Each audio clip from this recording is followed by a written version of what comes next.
নবীজি বলেন এমন একটা জামানা আসবে যে জামানায় তোমাদেরকে 5টি পরীক্ষা দ্বারা পরীক্ষা করা হবে। বলেন কয়টা পরীক্ষা? 5টা। 1 নাম্বার পরীক্ষা, নবীজি সাল্লাল্লাহু আলাইহি ওয়াসাল্লাম বলেন লাম তাজহারিল ফাহিশাতু ফি কওমিন কাত্তু হাত্তা ইউলিনু বিহা। আমার উম্মতের মাঝে অশ্লীলতা যখন প্রকাশ্যে ছড়িয়ে পড়বে, নবীজি বলছে যখন অশ্লীলতা প্রকাশ্যে ছড়িয়ে পড়বে, এটা হলো 1 নাম্বার পরীক্ষা। এবার আপনারা বলেন অশ্লীলতা কি ছড়িয়ে পড়বে? ঠিক আছে, অশ্লীলতা যখন ছড়িয়ে পড়বে এই পরীক্ষার গজব হলো 1 নাম্বার গজব, ইল্লা ফাশা ফীহিমুত তাউন। যে সমাজের মধ্যে অশ্লীলতা ছড়িয়ে পড়বে ওই সমাজের মধ্যে মহামারী দেখা দিবে, নাউজুবিল্লাহ। তাহলে অশ্লীলতা হলে মহামারী আসবে।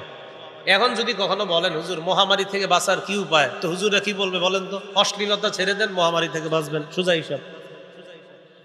যদি বলেন আমার জ্বর হইছে, ডাক্তারে গিয়া বলেন আমি কি করবো, বেটাই ওষুধ দিয়ে দিবে না? এখন আপনারা বলবেন যে হুজুর আমি এই পদক্ষেপ নিতে চাই, ওই পদক্ষেপ নিতে চাই, ওইটা করতে চাই, কেমন হয় মহামারী থেকে যেন বাঁচতে পারি। না, আল্লাহ রসুল বলছেন অশ্লীলতা বাড়বে, মহামারী আসবে। তো সোজা উল্টায়া দেন, মহামারী যাবে, অশ্লীলতা যদি কমে। অশ্লীলতা কমে গেলে মহামারী আসবে না। তাহলে অশ্লীলতা প্রকাশ্যে রূপ ধারণ করবে, নবী বলছেন করবে, না করেছে?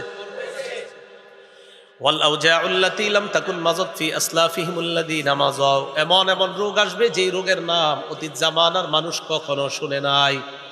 Chikungunya, pneumonia, dengue, corona, Omicron, এগুলা কারা শুনছে? নবীজি সাল্লাল্লাহু আলাইহি সাল্লাম বলেন এমন এমন রোগ আসবে যেই রোগের নাম অতীত জামানার মানুষ শুনেনি। তাহলে 1 নাম্বার পরীক্ষা কি ভবিষ্যতে হবে, না আমাদেরকে অলরেডি পরীক্ষা আছি আমরা?